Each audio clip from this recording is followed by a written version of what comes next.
आपसे सवाल करना चाहती हैं, जो इस वक्त यहीं पर बैठी हुई हैं। Good afternoon, sir.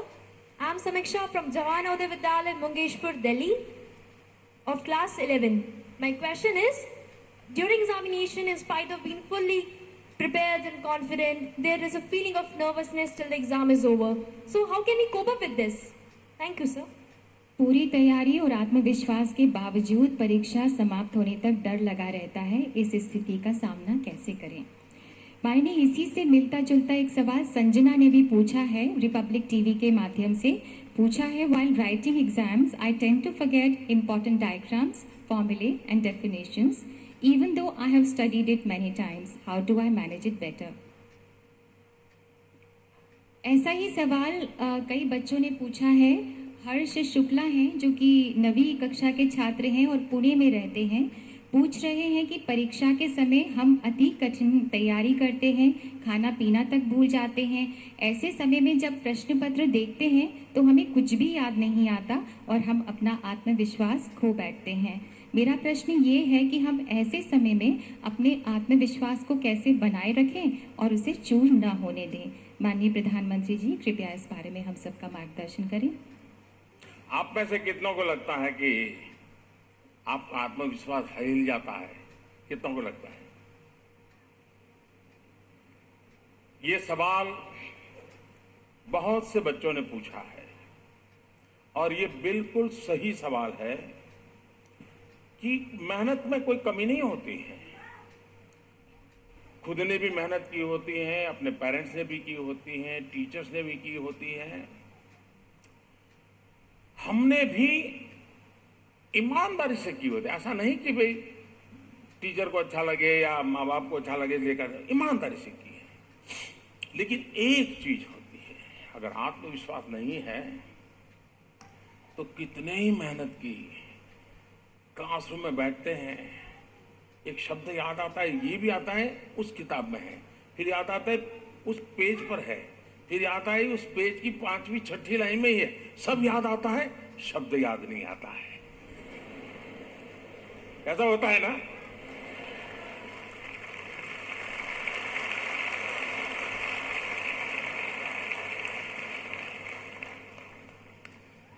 मैं बचपन में विवेकानंद जी को बहुत पढ़ता रहता था। वो हमेशा एक बात कहा करते थे, अहम ब्रह्मास्मि। वो कहते थे कि अपने आप को कम मत मानो, अहम ब्रह्मास्मि, मैं ही ब्रह्म का रूप हूं। यानी आत्मविश्वास जगाने की बात करते थे। दूसरी भी एक बात बड़ी मजेदार विवेकानंद जी किया करते थे। वो कहते थे, और उस जमाने में 33 करोड़ देवी देवताओं की चर्चा हुआ करती थी। वो कहते हैं कि तुम 33 करोड़ देवी देवताओं का पूजा पाठ करो, 33 करोड़ देवी देवता तुम पर आशीर्वाद बरसाएं, सारी कृपा बरसाएं, लेकिन तुम्हारे अंदर कोई विश्वास नहीं होगा, आत्मविश्वास नहीं होगा, वो 33 करोड़ देवी देवता भी कुछ नहीं करेंगे।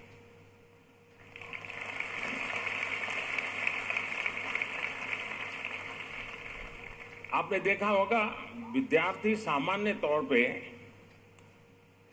सरस्वती की पूजा करते हैं। हमारे यहां आराध्य देवी सरस्वती मानते हैं, लेकिन जिस दिन एग्जाम देने जाते हैं उस दिन हनुमान जी को, क्या कारण है?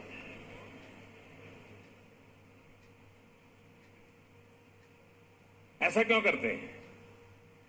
सामान्य तौर पे सरस्वती को विद्या की देवी के रूप में लोग करते हैं, लेकिन बहुत सारे बच्चे एग्जाम देने के लिए जाते हैं तो हनुमान जी का मंदिर होगा वहां जरा।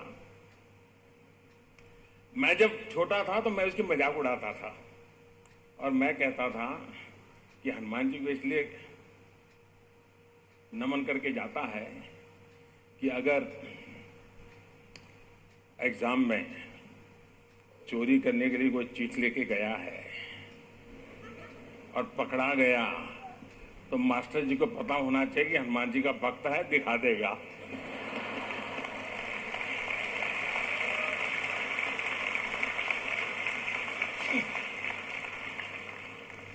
खैर वो तो मैं स्कूल के अंदर चुटकुले सुना देता था तो उसका हिस्सा था, लेकिन हकीकत ये है कि मन में एक भाव रहता है आत्मविश्वास का, ये बहुत आवश्यक होता है। और ये आत्मविश्वास कोई जड़ी बूटी नहीं है जी कि मम्मी कह दे कि आज एग्जाम में जाने से पहले ये टैबलेट ले लेना, वो ऐसे नहीं होता है।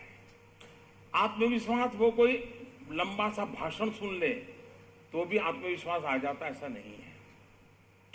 हमने अपने आप को हर पल कसौटी पर कसने की आदत डालनी चाहिए। कभी मान लीजिए हमारे घर में कहीं पर छोटी पहाड़ी है या घर के पास कहीं कोई बड़ा मकान है, स्टेयरकेस है, होता है कि अभी 3 मंजिला मकान है, चलो देखते हैं 3 दोस्त, सबसे पहले स्टेयरकेस पे कौन चढ़ के जाता है? जो चढ़ेगा उसको आत्मविश्वास आएगा, जो नहीं चढ़ेगा उसको लगेगा मैं भी चढ़ा, वो दूसरे दिन मेहनत करेगा। आत्मविश्वास हर कदम पर कोशिश करते करते करते बढ़ता है और हम उसको अचीव कर सकते हैं।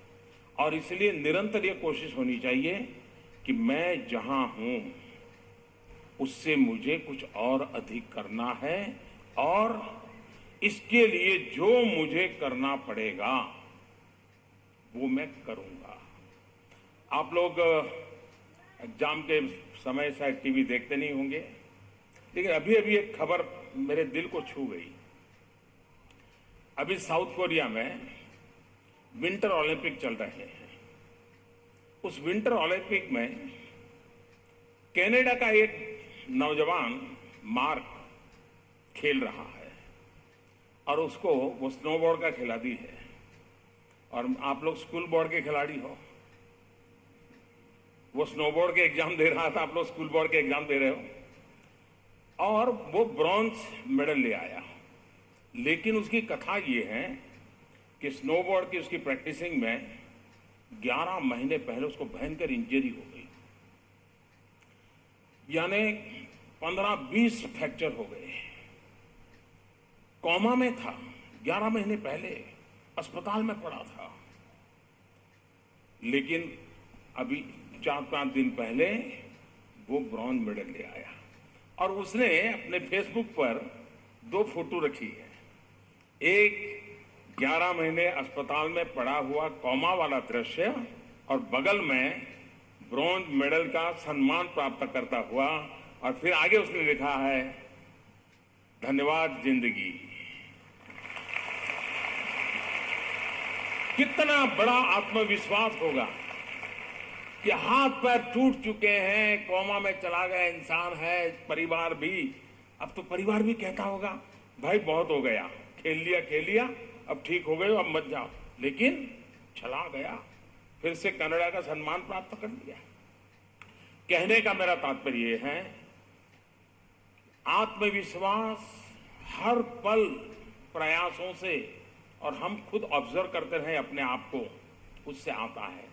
स्कूल में जाते समय दिमाग में से ये निकाल दीजिए कि कोई आपकी एग्जाम ले रहा है, दिमाग में से ये निकाल दीजिए कि कोई आपको अंक देने वाला है, दिमाग में ये भर दीजिए आप ही आपके एग्जामिनर हो, आप ही अपना भविष्य तय करोगे। और कौन होता है आपका भविष्य तय करने वाला? वो अंक गिनने वाले गिनते रहेंगे, मैं अपने हौसले को लेकर के चलता रहूंगा। इस भाव के साथ बैठिए और आप देखिए, और जीवन में सफलता में आपके पास क्षमता हो, संसाधन हो, सब हो, लेकिन आत्मविश्वास न हो तो आप कुछ नहीं कर सकते। और इसे बहुत बढ़िया सवाल पूछा बेटा आपने, और देश के सिंध बच्चों ने मुझे बताया। एक बात मैं कहना चाहूंगा, हमारा देश विविधताओं से भरा हुआ है, 100 के करीब भाषाएं हैं, 1700 से ज्यादा करीब करीब डायलेक्ट्स हैं, कितनी विविधताओं से भरा देश है। लेकिन मेरी मर्यादा है, मुझे देश की इतनी भाषाएं नहीं आती हैं। मैं बहुत सारे बच्चे होंगे जो आज मुझे ऑनलाइन या टीवी पे या अपने क्लासरूम में देखते होंगे, सुनते होंगे, मैं उनकी भाषा में नहीं बोल पा रहा हूं, और इसलिए, और मैं मानता हूं उन बालकों को उनकी भाषा में बात बतानी चाहिए, लेकिन ये मेरी मर्यादा है कि मैं तमिल नहीं बोल पाता, मलयालम नहीं बोल पाता, कन्नड़ नहीं बोल पाता। नॉर्थ ईस्ट में जाए तो हर 20-25 साल के बाद एक नई लैंग्वेज है।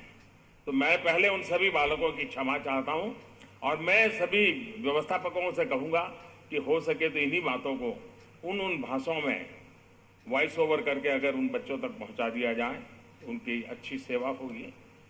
Next question.